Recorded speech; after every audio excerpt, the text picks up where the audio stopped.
Welcome to Season 6 of the Stories in the Cemetery podcast. This season, we're shaking things up a bit with deeper questions into the paranormal.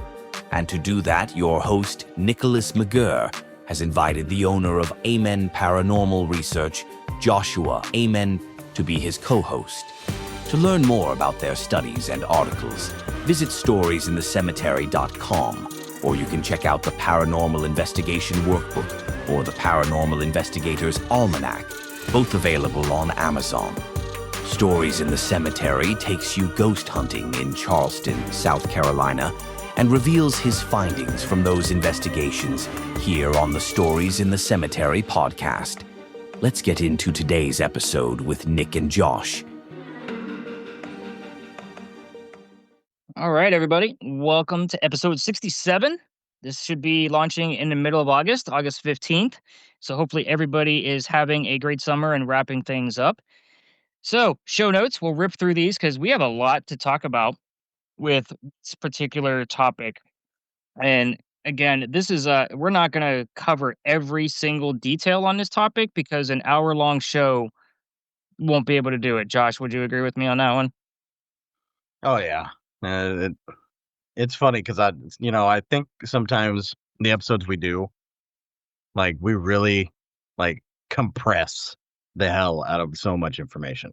Yeah, and we're just trying to keep it to an hour show. So welcome Josh from Amen Paranormal Research, everybody. I forgot to do intros.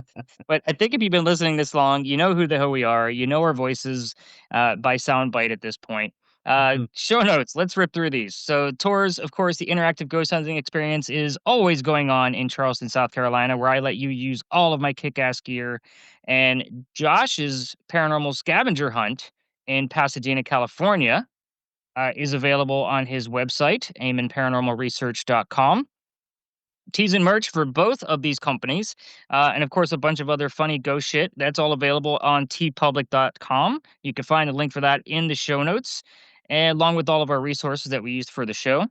The Stories in the Cemetery Paranormal Investigators Workbook for 2025 is available on Amazon, where you get to use my very unique S6E scoring system, which then birthed the S6E Paranormal Investigator Almanac. Not affiliated with anything called Paranormal Almanac or Paranormal Almanac. The Almanac, guys, is doing really, really well at this point. So it is lots and lots of interest. So I'm sure you've heard us talk about it quite a bit, but make sure you're checking that out. It is invaluable information that could be the bridge to leading to much bigger things in the paranormal world. Of course, you could always find my fiction books on Amazon under Nicholas McGirr or Nick Knight. Links for that in the show notes. And then, of course, our websites. I've already mentioned Josh's amenparanormalresearch.com and storiesinthecemetery.com. Leave us a review on Spotify, Apple Podcasts, or wherever you are listening to me and Josh gab about this crazy ghosty shit. I know, right? That's a lot of show notes. I might need to shave that off a little bit. We just do too much, Josh. Like, what the hell? Always doing Right. stuff. So We're busy people, man. Busy God. people. Well, when you're trying to advance the field, and really push it in a direction to show other investigators, other paranormal researchers, and brand new ghost hunters into how this actually works and that it's not a scary thing. It's all that exhilaration, and it's hard to do. We're just two guys. So True. that's where we need your help, listeners, to leave those reviews and let other people know, like your friends and other people that might are just checking out the show, just scrolling through things, that this is actually worth listening to because we're putting a lot of good stuff out there, a lot of good theories that we're going to be testing throughout the year, and hopefully we talk about results for next year's episodes. Josh, that's probably something we need to talk about. But Josh, why don't you introduce our topic? I don't even say, I hate to say it, let's call it a topic. Who the hell are we talking about this week? So we are talking about the original American ghost hunter, Hans Holzer, which is funny because he's not even American. He was Austrian. Right. And he came over here during one of the world wars when Germany was starting to invade. So his family was actually Jewish, and they took off and came out to the U.S. But yeah, he's the American ghost hunter. He is the first investigator to show up, and actually wasn't very fond of the word paranormal or supernatural. So he actually hated both words because he felt like they were too far from science and wanted to not have things be that way. Like he wanted people to think what he was doing was actually science, which is interesting when you think about it because he refused to use paranormal equipment. Right. And I was gonna, Um, allude to that. Like, we're talking about a guy that apparently paranormal is not sciencey enough. So, yeah, I don't know how many more syllables we need to add to make it more sciencey. Um, but to not use any equipment and rely strictly on the scientific method, that that's kind of ballsy. Like to say that yeah, paranormal is not, I don't know. I just find that like a different mindset, and I think that's what fascinates me so much about Holzer. Like the yeah. guy's off, man, but he did good work. We're gonna talk about it. Josh, do we just break right into the facts here? I mean, where do we start? There's so much here, like to unpack. Well, I mean, first of all, I mean, dude lived one hell of a life. 1920 to 2009. Yep. Like that's something you don't hear very often. I mean, the guy's been around so long that he watched, the paranormal field transform from Hmm. him entering the scene before some of your big names and then watching people like Ed and Lorraine Warren come into being part of the community. And, I mean, that means this guy lived long enough to not only start like American ghost hunting in a way, but watch Ghost Hunters, the TAPS team Yeah. come on TV, Yeah. Ghost Adventures. Like Right. he also had to see some of like the good, the bad, and the ugly before he passed. Yeah. I'm sure he did, and I hate to say, like, I don't know when he truly got out. I don't think he ever did. I think he was always working to, like, his last dying breath. Um, but, 60 I mean, years supposedly yeah, in the field.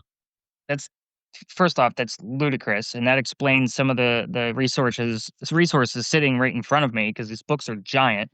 Um, but to see things past like what 2001 when this really Mhm, kind of started to take off on television, and to kind of see how they turned it into a fear factor, mhm, just to make good TV.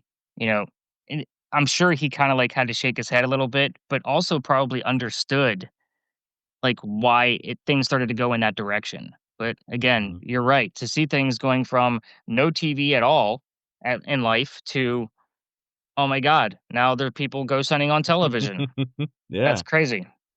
So, I mean, he also was one of the first investigators to hit the ground running at the Amityville house. Yep. That's the So, I next mean, note that I have. he wrote the Amityville book, and then they based the second movie on part of his book. Right.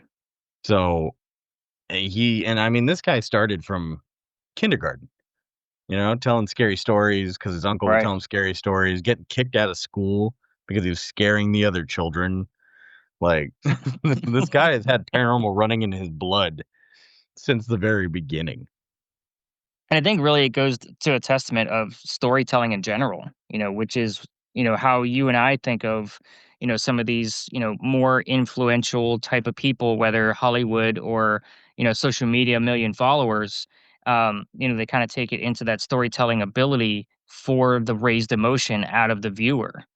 And I think that's where he probably, got the sense of, wow, people really they react to the stories I'm telling, and Yeah. that fuels the fire. It really does for a natural born storyteller.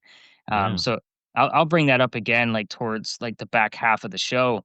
Um, but I do find it fascinating, the Amityville horror piece. And if you really think about it, I mean, you've obviously seen Amityville horror, yes? Yeah. Yeah. Okay, so what's the big cliche line from that movie that everybody remembers? Hell, I don't know. Come I'm on, not dude. I'm not big on all this stuff, dude. I don't watch all these movies all the time. I don't remember all Well, that shit. My head's to full of other things. this is more of a cliche in our field. It's not so much a cliche or the famous line in, just the movie itself, but it's the get out. Oh yeah. They walk into the house and they hear the whispering of "Get out." You know what I mean? And that's been a cliche now for how many years? This guy created that shit. True. That's how I look at this. So Yeah. we're and that's when I remembered I started going through all of my books and research again because I mean I've been reading Hans Holzer's work for years at this point. And I'll be honest, I was truly surprised. This was probably about 5 or 6 years ago. I purchased The Ghost Hunter, his first book, read it, and then I was like, "Ah, I wonder if this one case sounds really familiar." And I started, like, leafing through my all my other ghost books, and I have basically his case book that I had bought at some psychic fair, probably for a few dollars. And it literally it's like I don't even know how many pages this thing is, man. I mean, it's nearly 800 pages of Yeah. nothing but ghost stuff. 761 pages this book is, and it's just insanity. So when the TV show, The Holzer Files came out, I was literally able to go to the case book, read the case before the show, and follow along. That's crazy, man. I mean, he wrote over 140 books. Yeah, and you know what's funny is I did find, like, 2 different numbers. Some websites and resources say over 120, others said over 140. I mean, that's a big gap. I mean, 20 books is 20 books, man. Mhm. That's a lot of True. writing. Yeah. Um, but regardless, I mean, over 100 books on ghosts and ghost hunting and parapsychology, and we're gonna I talk about mean, spirit photographs. yeah, and he has more than enough, like, degrees, and it's funny because people, like, tried to discredit him on all this stuff, but, I mean, the guy had a master's degree in comparative religion, doctorate in parapsychology. Mhm. He, he and this came from the London College of Applied Science, and then he went on to teach parapsychology in New York Institute of Technology. Wow, that's that's nuts. And I think I even looked into that degree program. You and I talked about that about a year ago. I want to say it Yeah. was that school, so he may have even have started that program Yeah, well, at that unfortunately, particular location. I don't think the New York Institute does it anymore. I think the London College of Applied Sciences may still. Okay. Well, regardless, I mean, it is hard to find people that are willing to teach parapsychology because it is considered pseudo. Mhm. Um, but again, I did look into it. I don't think I mean, obviously, I didn't follow through because I don't have the degree. Like I need another degree. But I mean, there's a lot to unpack here, and I'm gonna start. I mean, those are, I think, some of the basic facts: where he's born, how long he lived. I mean, these are fascinating things. Don't get me wrong. Mhm. I mean, just if you were to just take those things without the ghost portion of things, like that's like you said, it's a full life. I mean, he was pretty well off with the Yeah. things that he was doing the things that he loved.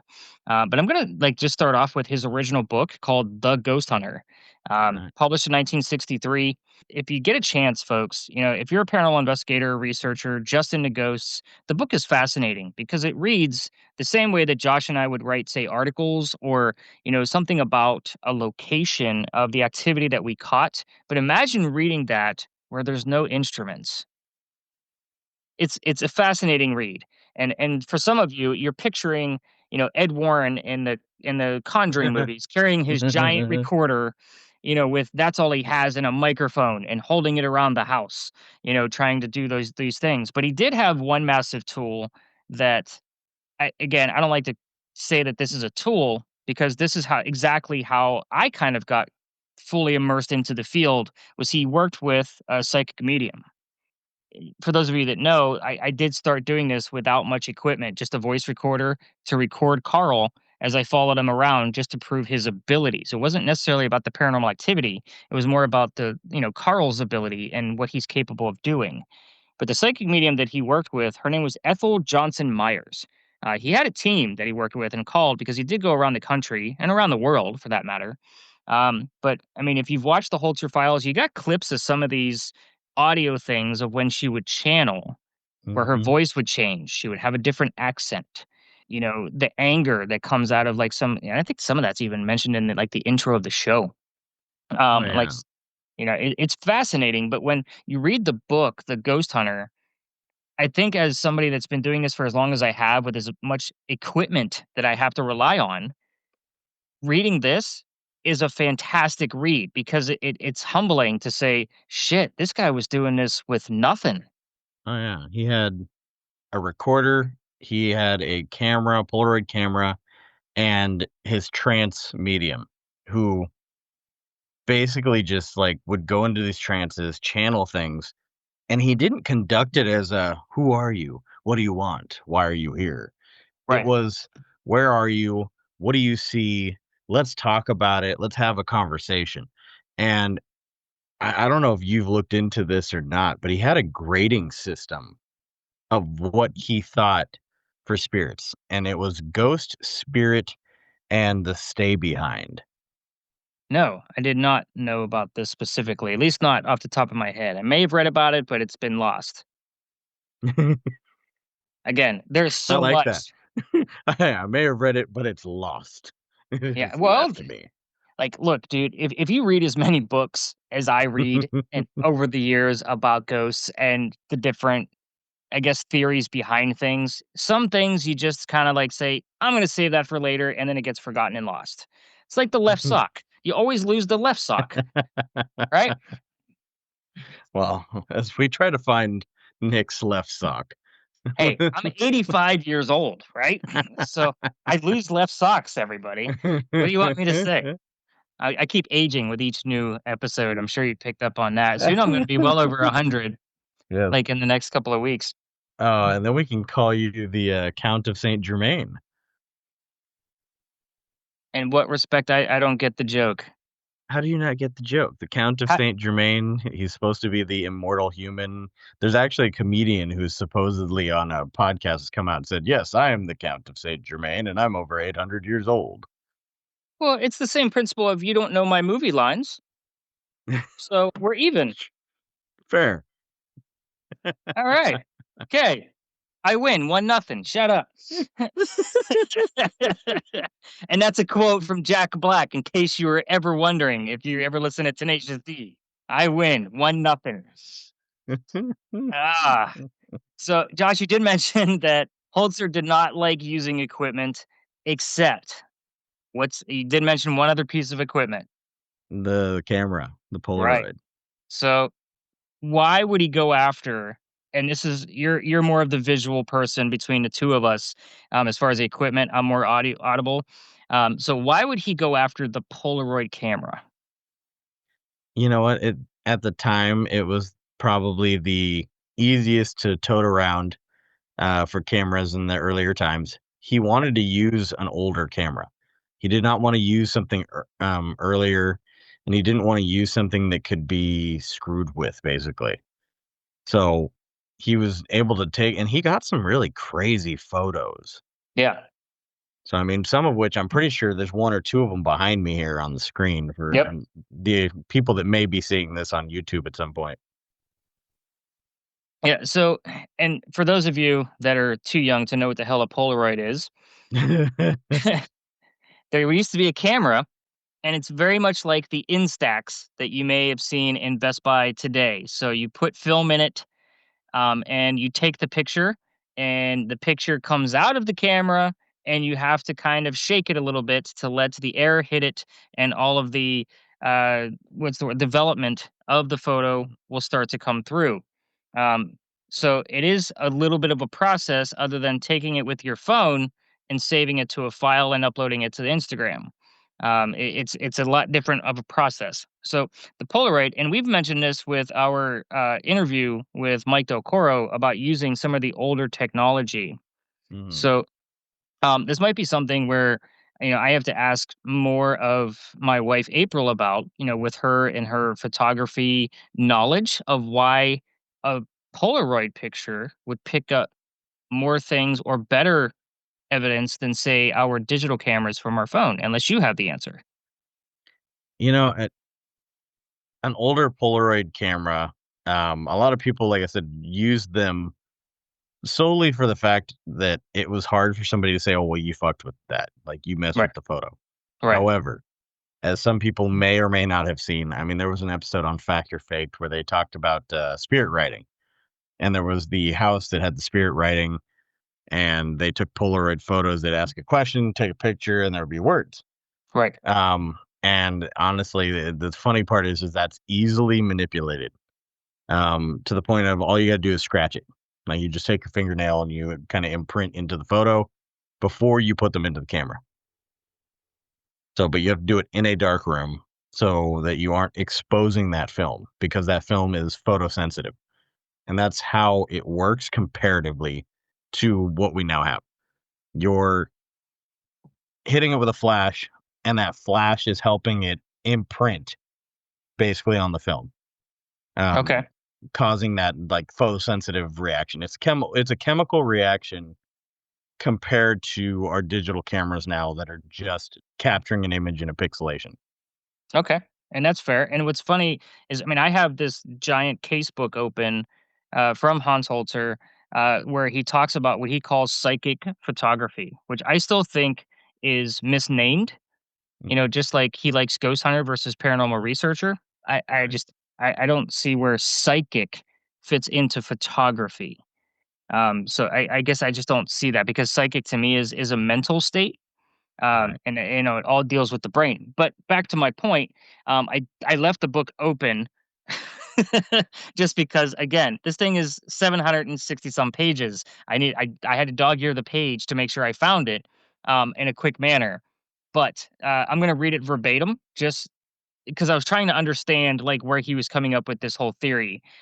So quote unquote, to make a print, the operator merely inserts the finished negative into a printer, places the light sensitive paper underneath the negative and exposes it through the negative with an electric light. Nothing new can be added in this manner, nor can anything already on the negative be taken away. But the skill of the craftsman operating the printer will determine how well balanced the resulting positive print will be, depending on the duration and intensity of the printing lamp. So, with what you just said, and again, I didn't know you were going to say that, so it actually makes complete sense now. Of somebody putting their finger over top of the like scratching the negative before it's Yeah. actually developed is going to change that chemical reaction of the actual finished photograph. Yeah. So that makes complete sense. And I've seen a lot of those photographs of, you know, the experiment that you're mentioning because it wasn't just one experiment. Photographers from all over the country were going to this place, Mhm. and some of them are very convincing. Like Oh, I'm yeah. still on board. I would love to see or remember what the and that's probably lost too, in my old brain, of what the camera was specifically, like what model, and see if I can't get my hands on one. So that way, you know, we can kind of toy with it. I have used an Instax the today's modern version of the Mm, Polaroid on right. Right. investigations, and I have some, I would just say on the fence pieces that I was like, "Oh, Actually, just got so Vanessa just brought me this older, like small camera. okay, mm, So I'm actually gonna start using that for the scavenger hunt okay." because I Yeah, I used had this bigger, bulkier like snapshot. mhm. I actually have a, like a waterproof, Fuji camera that I used to use, Hmm, um, and the reason why I used it is because it was heavy, like, it wasn't small and droppable, like, it was probably about a little bit bigger than the one you have, but a lot yeah. thicker, like, it wasn't like that thin, and we used to use it because it's waterproof, so if I got caught out in the rain, the camera's fine. Hmm. That was part of the reason why I purchased that one, and they were cheap. I think it was only like 60 bucks.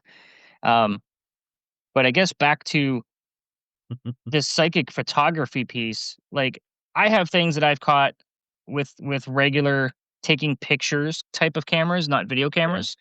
Um, but I wouldn't call that psychic photography, and I think I'm kinda stuck on the name, only because it just doesn't make sense to me. Yeah. I want to say he might have called it psychic photography because of how a- his outlook on spirits. And like I Eh, said earlier, his definitions, his categorization system, um, was ghost, spirit, and stay behind. And most people nowadays can agree on a basic three of sure. intelligent, residual, thank you, I was blanking, and some kind of inhuman or demon category. But Hans actually didn't believe in demons. He Smart was, man. yeah, well, he was raised in a Jewish faith, and that's why they fled from Austria, and then he became a Wiccan after the fact. So, and for him to say that he didn't believe in any kind of demons or dark entity, and that everything was human spirit was a very interesting outlook for everything he'd been through. Mhm. And it speaks a lot to, even the Wiccan, faith in that respect is, because they're not, I mean, just because it's not Christianity doesn't mean that it's, devils and demons and all kinds of ogres running around that we can't see. So well, did I just use Demons. the word ogres? I know. Shrek running around. We can't see his ass. Um, but I guess to the point of like what we're getting at, like as far as the factual part of the first half of the episode, the guy had an amazing life. I mean, he really, really did, and even us talking about him directly is still not scratching the surface. But the Holzer Files television show, they're reenacting the cases that he had worked on. And what I think I like about Holzer himself as well is he revisited a lot of the same places, Right. looking for patterns, looking for, I mean, he did a lot of interviewing processes. So I'm sure like that practice was something that was molded into what we have as paranormal investigator teams today. Go interview the neighbors, go get the accounts, that kind of thing. I like to do the exact opposite. I like to not know and kinda see where things come up and take things from there. Um, He invented that too. yeah, That's how with the he treated psychic. his medium. Right, and that's exactly what I did with Carl, through those investigations with him was I mean, I didn't tell him anything. I picked him up and said, "You need to wear a jacket, we're gonna be outside today." And that was all I told him, and he can attest to that. I know I can't really prove it because nobody was there with us, but that's how I treated him, and that's I was looking to truly, prove his skill. But I mean, he invented that and the let's go interview everybody so I know what to look for and not tell Ethel anything. So that way we can see what kind of true live reactions we can get out of her when she does her trans mediumship. It's very interesting how we've taken a lot of what Hans has done, and we don't realize where it actually stemmed from. People think it stemmed from Ghost Adventures or, some of the other TV shows that are out there. And I mean, this thing started in God, what? He started in like I think it was 57 was like Yeah. some of his It first. he'd been doing this stuff for so long, and I mean, it's hilarious to really think about because the guy showed up, starts doing paranormal investigations, and the way he did everything, he would take out his medium and put them through all this stuff, and, "Okay, well, I told them nothing. Here's what they said, and here's all the history. Here's the Right. correlations." And he literally just held it to a scientific method and pushed it that way, and he considered himself a data-driven paranormal researcher, like a paranormal investigator, and it was hilarious to really think about because he's taking one of the least reputable ways of investigating at that point in time Mhm. and making it a non-refutable science, saying, "This is my proof. Here's my data." He was very detailed. I mean, he went to great lengths to prove his points, and it's hilarious to see how well done it honestly ends up being. Well, it's the documentation, and I, Yeah. that's where the respect for me comes from is because of how much data and even storytell that this guy put into this, reading, just two of his books out of the 120 to 140 books that this man wrote. I mean, dude, it's a shit ton of information. It's so hard to process all of it. It's a great resource to go back to. Like, oh, I know I read about this type of photography and something was caught with this type of camera while in this state, whatever. And you can refer back to it and I think that's great. I mean, the case book should not be read cover to cover. Like that's a mistake. I did that a long time ago. Um, I mean, it's Mhm. 700 pages. Like, no, it's a lot. And you're not going to remember nearly half of it. So, but it is a great resource to just have it locked in your Rolodex of things to refer back to Oh, and yeah. really listen to it. But the Ghost Hunter original book, I think every paranormal investigator, ghost hunter, anybody dealing with the paranormal needs to read that book just because it is so simple. It's he's not going off the fear factor. It's just it's macabre because we don't know what it is. It's the mystery behind it, and that's really what that book shows, is this has to be elementary style of scientific method, rudimentary and to the point. We don't need all the gizmos and gadgets to show us things. He wasn't looking at things through the eyes of Nick and Josh of we need to see the things that we can't see. He was looking at it more of here's the validated proof through actual research and mediumship. And I think he was going after a lot of the same things I was when I first started, but he just continued on for 50 to 60 years. He Yeah. just never stopped that same style of method. Yeah, and I mean, that was one of the things that people say is like he wasn't out there to get evidence. Like he had never at any point was like, I need evidence. I need to get evidence. He went in and wanted to make communication. He wanted there to be a conversation. And Hmm. he basically forced onto that point all the time. And he did. He did it. I mean, Yep. this man has done something that most investigators would die to do, and that is having a conversation with a ghost. Right. And that's what I say that's my why. I mean, I'll ask different questions than what he was after. Because once I have confirmed that I am intentionally speaking with a ghost with intelligent response, I have questions about the afterlife, not more so about tell us how you died, where are you buried, what happened when you were buried alive, that kind of thing. Like I don't want those questions about. I'll verify that what they're telling me is true, and then we need to have a deep conversation, and I'm not going to let it go. So that's kind of, I think, a good halfway point for us to kind of go to a quick commercial break because there's some questions I think that you and I need to be asking each other for thought processes on some of his work and how he went about doing this and for what reason. So with that, folks, let's take a quick sponsor break and we will be right back.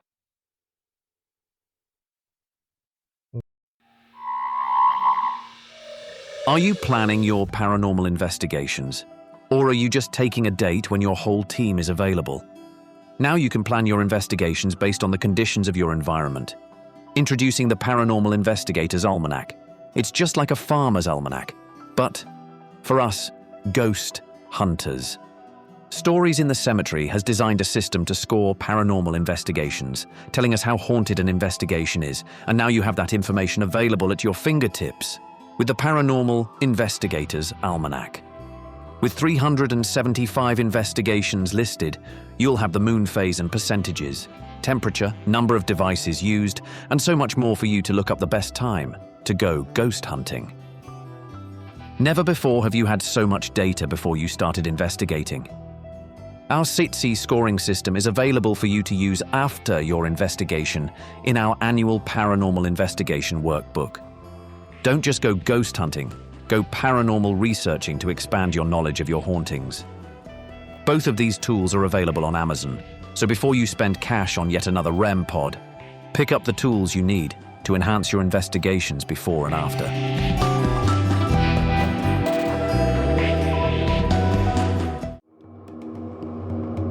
Do you want to go ghost hunting with your host, Josh Amen? Well, guess what? You can. Josh from Amen Paranormal Research is hosting a paranormal scavenger hunt in Pasadena, California, and you can win some great prizes. Small, intimate groups of 6 as you learn how to identify real paranormal activity while using Josh's high-caliber equipment. These events are limited, and there are only 6 tickets available for each event, so head over to amenparanormalresearch.com to purchase your tickets, and we'll see you on the paranormal scavenger hunt. So, all right, folks, we're back. Thanks for allowing us to put sponsors in the show. We're going to continue on with the Hans Holzer discussion here. And again, we're barely touching the surface on the man's life because he's done so much shit. So again, this is something or someone that you should be researching and reading some of his work. I'll agree that you should watch the Holzer Files. And again, it's a great show. I really enjoyed it. I mean, it's hosted by Dave Schrader. Cindy Kaza is the psychic medium that's there. Shane Pittman's there. And then Hans Holzer's daughter, Alexandra Holzer, is actually like a consultant to help with some of the cases as they kind of revive them, so to speak. So in watching the show, because I did watch a few episodes, prior to recording this, rewatch them, I should say, because I've watched Yeah. both seasons. I think it was a great show. However, we just talked about Hans basically not having a belief system in demons, the demonology portion of things. Yet, the television series, they use the word inhuman a A lot, lot. meaning not human. So I found this almost an oxymoron against Hans's belief systems. Thank you. I was literally just telling my spouse this. We were So, watching TV, yep, watching the Holzer file. Holzer, not Holzer, no T. it is pronounced Holzer. Is it? I thought it was Holzer. No, it's Holzer. Okay, well, screw it. Uh, so, but we were sitting there watching the show, and I'm overly opinionated. I talk when TV's running. She's gotten used to it. I'm like, you know what? He'd be rolling over in his grave right now. Right? I'm surprised his daughter's allowing this. Yeah. He didn't believe in demons. Why are they talking about them? Right. You know, he didn't believe that there was anything but human spirit, and that is like the big fucking point that they keep making. Hmm. Is it's And everything but. now, one of the things that I did discover when I was going through all of my research was a bunch of quotes by Hans himself. So I found it interesting, and I'm bringing it up right now. I'll have to edit this out. One of the quotes that I found: in all my years of ghost hunting, I have never been afraid. After all, a ghost is only a fellow human being in trouble. Correct. And I want to just say, like, that's the whole mentality of his work. Like, that sums it up in one sentence. It truly does. So Yeah. the Holzer Files television series fell right in line with all of the others that are looking for viewers based off of raised emotion of fear and the thrill and those kind of things. And the thrill doesn't always have to come in the it's inhuman. And I was really I mean, they, surprised by that as well. yeah, and they did a great job of making it scary. They did. Because, like, we're sitting there watching it, and she's like, come sit down. This is scary. Like, it's a paranormal TV show. When the Right. hell have you ever sat down and been like, I'm going to watch this because I want to be scared? No. We watch it because we want to see the evidence. We want to see what's going on. We're interested in the location. We want to know the history. Like, I'm not watching it to get scared. That's what horror movies are for. But that's you and I. You and I don't watch it to get scared. We're watching methodology. We're looking at their science experiments. Like, what are they doing different? That's how you and I watch it, Josh. The general population is going to watch it for that fear factor. They truly, truly are. I mean, I talk to the general public about this and this topic. I don't want to say more than you do. We'll just say longer than you have. So when I talk to the Gen Pop, the muggles that show up, they want that fear factor even out of what I provide during the interactive ghost hunting experience. And then when I tell them it's not always going to be a scary thing unless you make it scary. Mhm. I'm not going to say anything to you that says this is a demon, this is inhuman, this is I'm going to have, killer clowns coming out of the tree. Like, I'm not that's not how this works. It's the Yeah. exhilaration and the thrill of discovering evidence that you can verify. and Yeah. and that's really what I teach and preach on the tour. So that's question number one. Now, you and I discussed in the first half how Hans was a great storyteller from kindergarten. I mean, a dude got kicked out of school because he was, talking about ghosts, scaring the hell out of other little kids, and he he realized he had a gift for gab, and he's a wordsmith.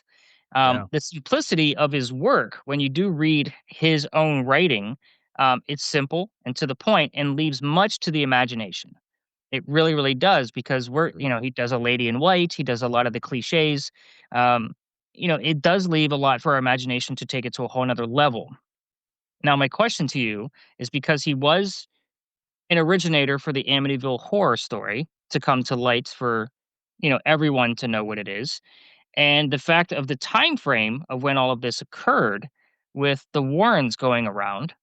My first question to you is, do you think that he was tied to the Warrens in any way, shape, or form? I don't know that I read anywhere that he worked with them or was I But I have a gut feeling that behind the scenes, he was either watching what they were doing very closely, or he was working with them without the general population knowing. What are your thoughts?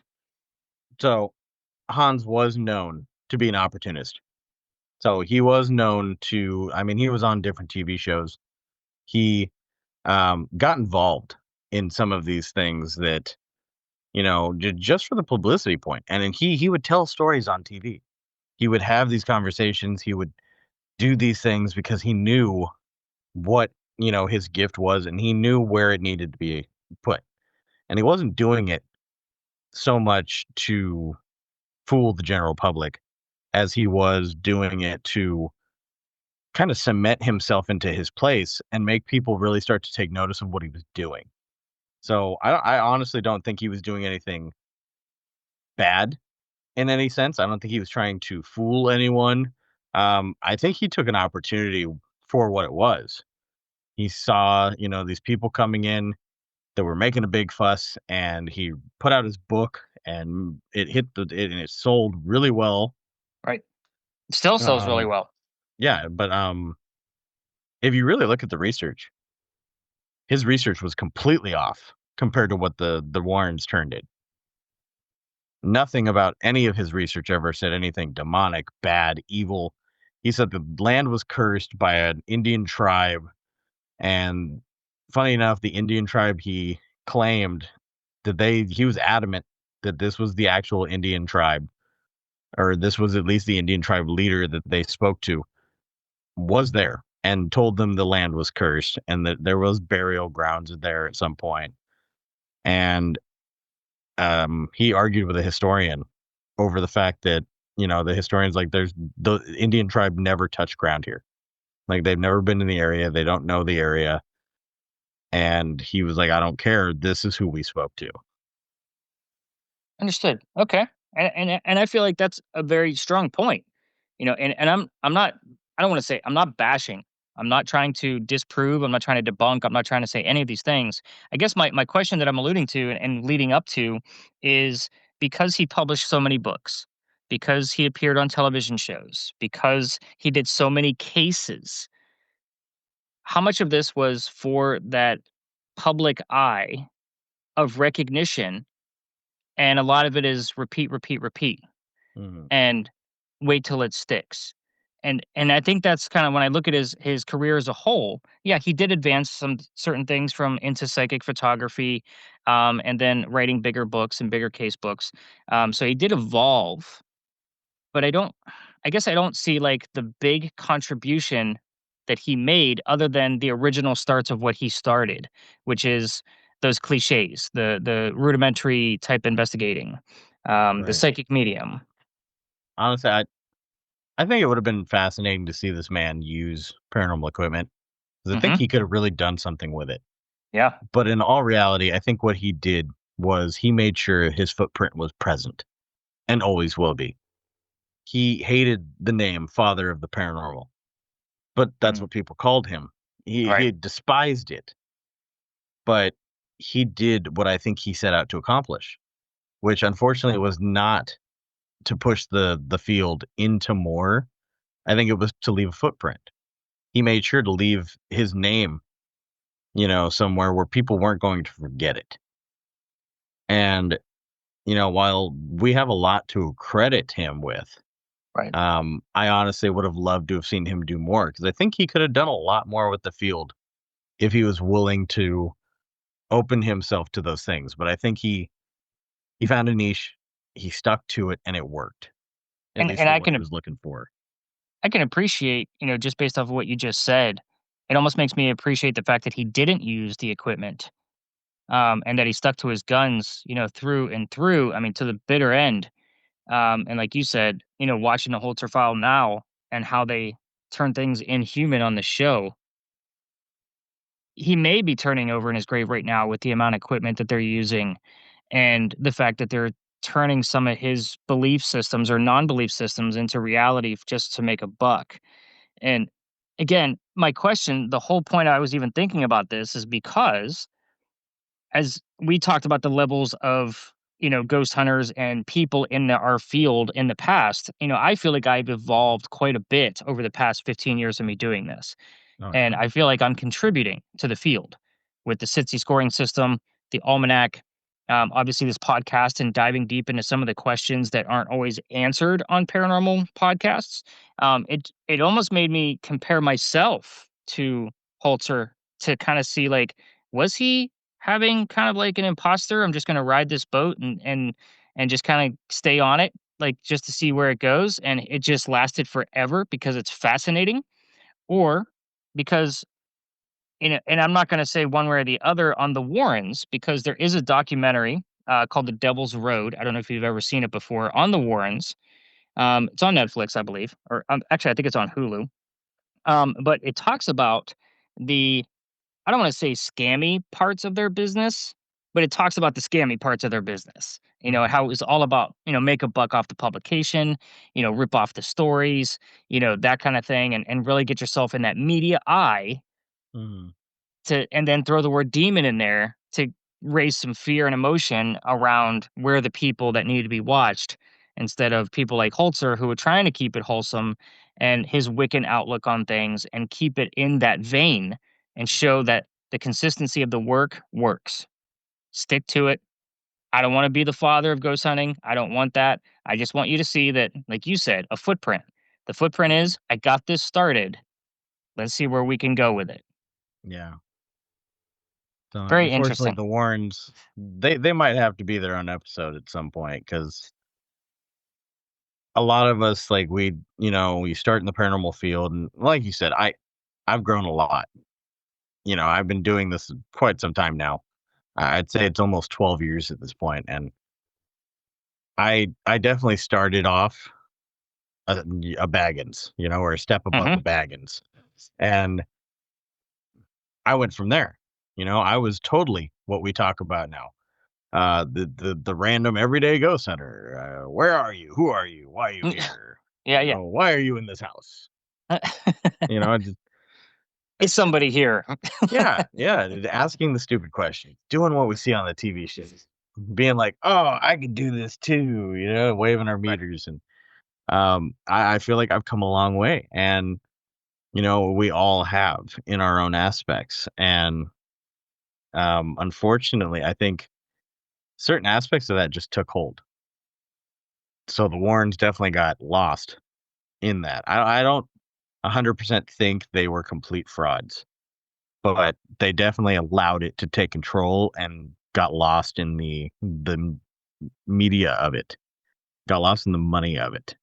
Mhm. And I think, Baggins is in the exact same boat. Oh, yeah. Honestly, I think I'd rather do an episode on Baggins than I would the Warrens. Only because I think the Warrens have been covered True. so many times, just because they are kind of that staple. I don't know that many people are talking about, Bagans and his original start, and how we all fell in love with Ghost Adventures, because it was a great concept. It was simple. It worked. We had evidence. And then Hollywood got a hold of them and said, your black t-shirts are the best. Let's get You you. know what? I I would honestly, I'd love to get him on. I think that'd be a very interesting episode to talk about it, because in some way, shape, or form, even though I think we all know, like, where it all stemmed from and originally was created, I think he wouldn't be that, like, bad on actually speaking about it. Yeah, I don't think he would either. I just think when we watch him on television, we're watching a character on television. Yeah. I honestly, I would like to have a conversation with him and see how that goes. I Very think it would be candid interesting. conversation. I think, Yeah. he would fall into, I mean, he's seen some things, don't get me wrong. I don't think he's, all fake. I think he's all Hollywood. There's a Yeah. big difference there. And I think that's, some of the things that you and I talk about, like, it's a matter of, are we watching an actor, or are we watching an actual researcher, investigator, tech? Like, what are we watching here? And that's where you really have to kind of put your scope on things. And I did that today, even because, I mean, I don't watch a ton of shows anymore. I really don't, but I did watch a few episodes of the Holzer Files just to kind of get ready for this episode. And I had to put my mindset on, what am I watching here? Why did I watch this originally? What fascinated me about it? And I'll be honest with you, a lot of it was Cindy, that fascinated me. and her automatic writing because I've seen it done before, and that whole process really gets my gears like moving in the brain. Like, how does that work? Why don't I have that ability? Have I ever tried that ability? Um, but that's what I think what really got me about the show was what she was doing, and then as the show rolled on, it just got darker and darker and darker with the demons and the inhumanity, that kind of stuff. That's where I was going with this on the back half was me like researching him today and yesterday and watching the shows. I was comparing myself to him because I feel like I'm a pioneer for certain aspects of the field. And I'm not bragging or boasting. I'm calling a spade a spade. I'm doing two extra things that have never been done before in this field, at least in the respect that I'm doing them. I have partnerships, obviously with you and a few other investigators outside of this circle. I have a writing team now. I'm doing things to innovate, but I'm also trying to make a living. So at what point do I stay the Hans Holzer and fray over into that Baggins and Warren type of line? And Well, that's even where if even at the basis of it, I mean, you can very well compare yourself to Holzer, because you have done something, but it's where you go with it from this point that deviates you from him. So the Holzer would be for you to stick with the fact that you've created your Sitsi scoring system and you're going to use it forever, and you just continue to use it, and it's always yep, that stationary.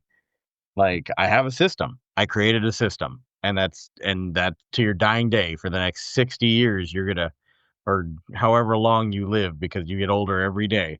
right? Um, By but decades. yeah, by decades. So I mean, you're like I said, you're gonna be a few hundred years old any day now. But if you stick with the fact that you have a scoring system and it's there and you've created it and it's awesome, and that's how the legacy ends, then you pulled a Holzer, in my opinion, because he found something that worked. It drawed enough attention. He was happy with that, and that's where he ended it, instead of creating more out of it. So that's you continuing to evolve from your original creation is what makes you different. That's fair. I'll take it. I wasn't, looking for you to, pat me on the back or anything. It was more of, where do I draw the line? It was me thinking out loud to our listeners, where are we at? And it should make every investigator think the exact same way, which is part of the reason why I wanted to bring it up. Yeah. At what point are you just looking for that like or that I guess tag on your posts of your great evidence? Is it you're doing this for the likes? Or are you doing this to advance the field? Yeah. And I know we've been preaching this for months at this point, to our listeners. But it's a big deal, and Hans Holzer is thanks for answering those questions and kind of bringing things to a different perspective for me. And that's why this works between you and I, because we can bounce things off each other. And I'm okay with the listeners hearing the fact that there's a little bit of doubt from a writer who is trying to make a living off of his work, of what I'm doing in the field, and selling the event tickets and stuff like that. But I'm Mm. also teaching people. I'm not going out at the interactive ghost hunting experience and saying, "We're gonna find the scariest thing you've ever seen." You know, do I put, some weird, funny things, the skeletons and whatnot on my posts? Yeah, but that's what draws people. We've talked about that in the past about marketing, but I don't take my marketing to an extreme of every night is the best night ever. Yeah. And that's what TV does. Every new episode is the best location ever Yeah. or the most haunted ever. And a So, lot of us that have been doing this long enough, we know the draws. We know that it's there. I've been offered a TV show. I've been offered to be on TV, on talk shows, and all these things. But it was the asks that made me not do them. You end up in this struggle. Well, I'm going to get paid. I'm going to get this money. But am I really going to put myself in question? Because of what they're asking me to do or what they want from the experience. If something doesn't happen, am I going to, be looked badly upon? mhm, But do I make something happen? Is that right? It is yeah, for TV. Like, we have these discussions in our head, right, right. And, I could be somewhere right now. I could be on TV somewhere. I Yep. could easily have done something by now by doing what I'm told. And I just I've choose not to. I've even had, these thoughts rolling around in the brain when I did our local newspaper Mhm. wanted to do a story on the ghost hunting experience, and I didn't know it was going to be on the front page. I invited them out because it's not a normal ghost tour. I wanted them to see things firsthand. They brought basically a whole, I would call them a TV crew. Mhm. I mean, they had those style of cameras out there. I did put the reporter. I hooked her up with a spirit box and showed her how to use it. And I mean, I didn't treat her any different than anybody else in the group. Yeah. And at the end of it, I ended up on the first page, front page of the newspaper. It was a running article, on their website for a long time, got quite a few hits. But it's that scare factor of what happens when nothing happens. Yeah. You know what I mean? Like, what if we have a light night? Do I risk it? It's I went with the risk, and it was for the publicity, for somebody else seeing it and exploiting it for me instead of me always tooting my own horn about like this is the best ghost experience in Charleston. Let somebody else do it in a much bigger format. And I think that's part of the risk that I took because again, this is how I make my living. And whether we have a light activity night or not, I still get 5-star reviews based off of how the experience went overall. So because I treat my humans like humans and I treat my ghosts as if they were human. That's the difference.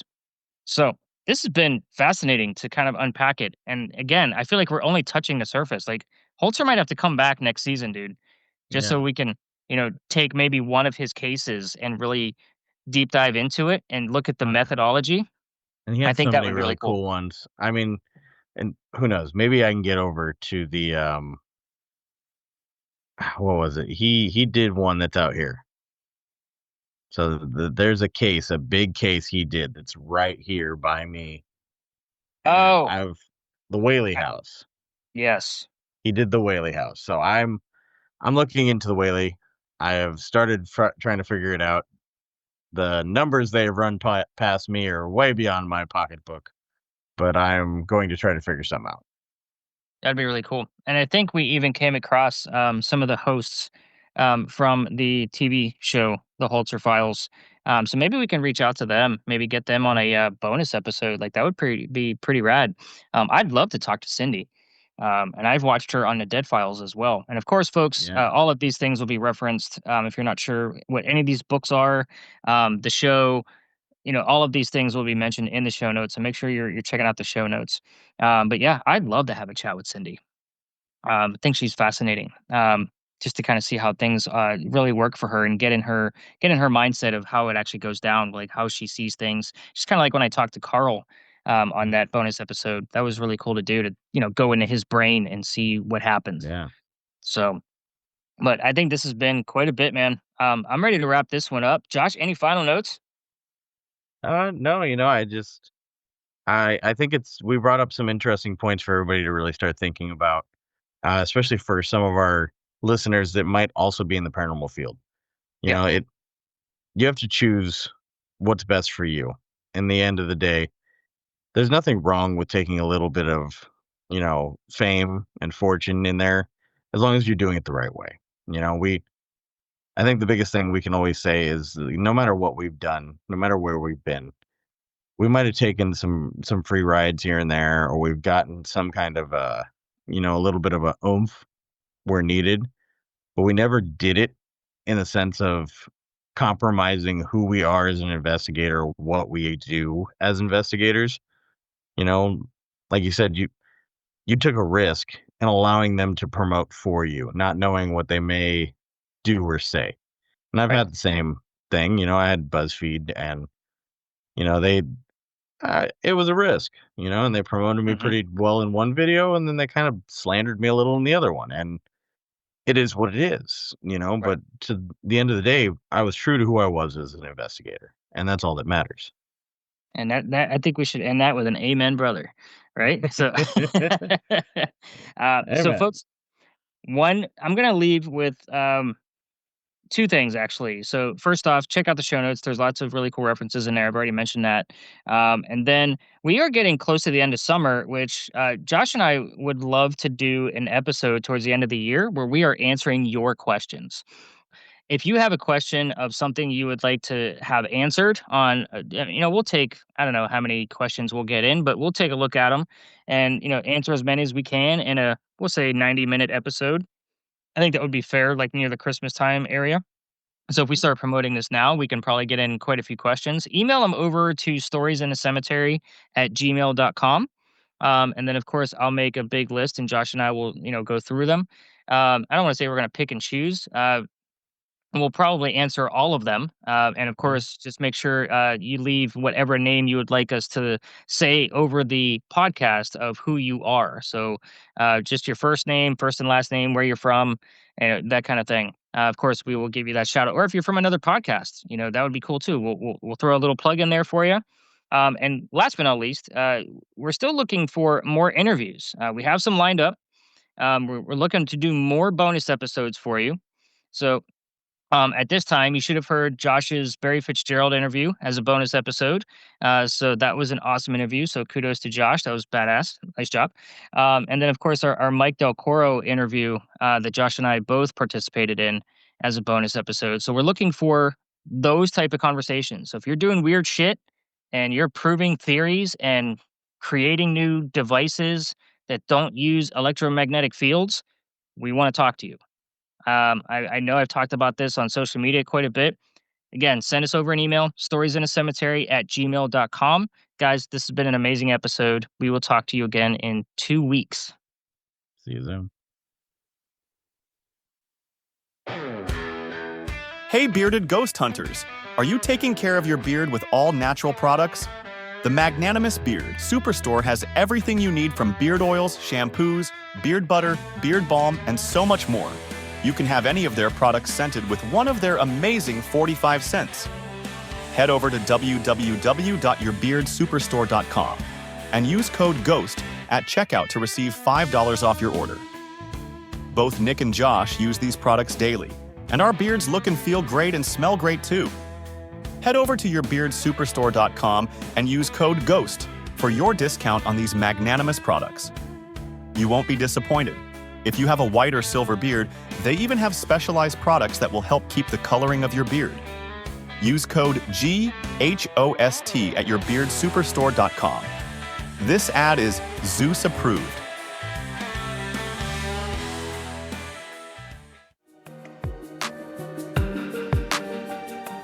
Thanks for listening to this episode of the Stories in the Cemetery podcast. You can follow your host, Nicholas McGirr, on most social media platforms under the name Stories in the Cemetery. If you'd like to follow co-host Joshua Amen, you'll find him under the name Amen Paranormal Research. Be sure to check out the show notes for any links to specific articles written by your hosts and all the references used to create this episode. Happy hunting. We'll see you on the next episode of the Stories in the Cemetery podcast.